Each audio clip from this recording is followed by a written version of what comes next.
Hai adik-adik, pada kesempatan kali ini kita akan melihat bagaimana perubahan dari objek geometri yang direfleksikan dengan menggunakan bantuan koordinat Kartesius. Nah, di sini kita sudah punya kucing sebagai objek geometri yang akan kita refleksikan terhadap suatu cermin yang letaknya berada di sumbu Y.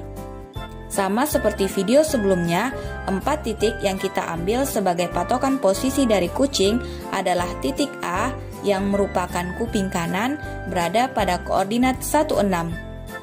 Titik B yang merupakan badan kiri kucing berada pada koordinat 34. Titik C yang merupakan kaki kiri kucing berada pada koordinat 22. Dan titik D yang merupakan kaki kanan kucing berada pada koordinat 12.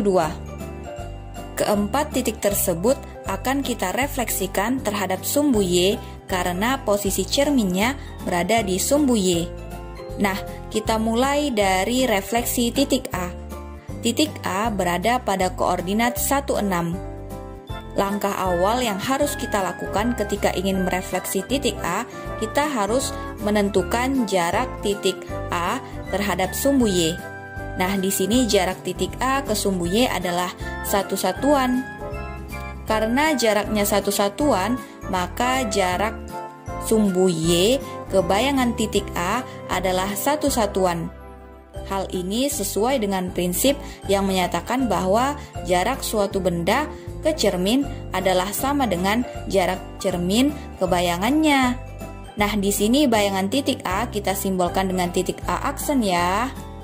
Coba kalian tentukan di mana koordinat titik A aksen. Yang kedua adalah refleksi titik B.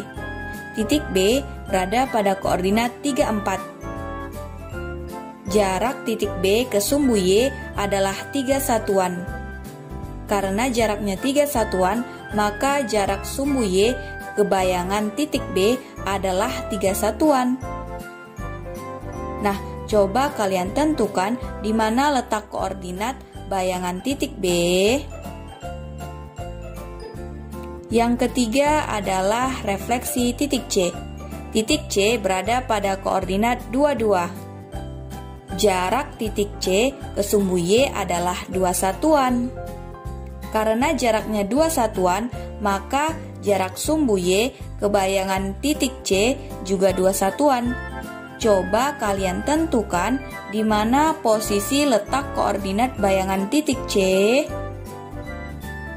Dan yang terakhir adalah refleksi titik D. Titik D berada pada koordinat 12. Jarak titik D ke sumbu Y adalah 1 satuan. Karena jaraknya 1 satuan, maka jarak sumbu Y ke bayangan titik D juga 1 satuan.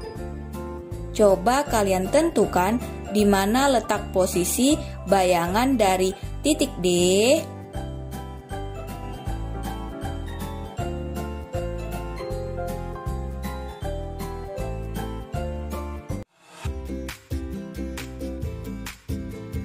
Setelah kalian menentukan koordinat dari bayangan keempat titik tersebut, coba perhatikan bagaimana perubahan koordinatnya.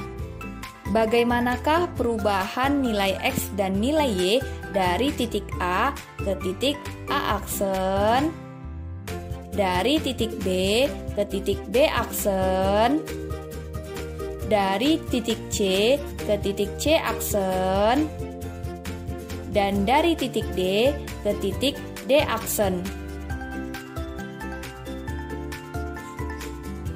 Kita misalkan posisi awal adalah P yang berada pada koordinat X dan Y. Di sini posisi awalnya adalah titik A, titik B, titik C, dan titik D.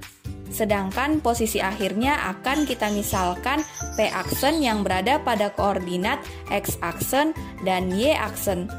Nah, dalam hal ini posisi akhirnya adalah bayangan dari keempat titik tersebut, yaitu titik A aksen, titik B aksen, titik C aksen, dan titik D aksen.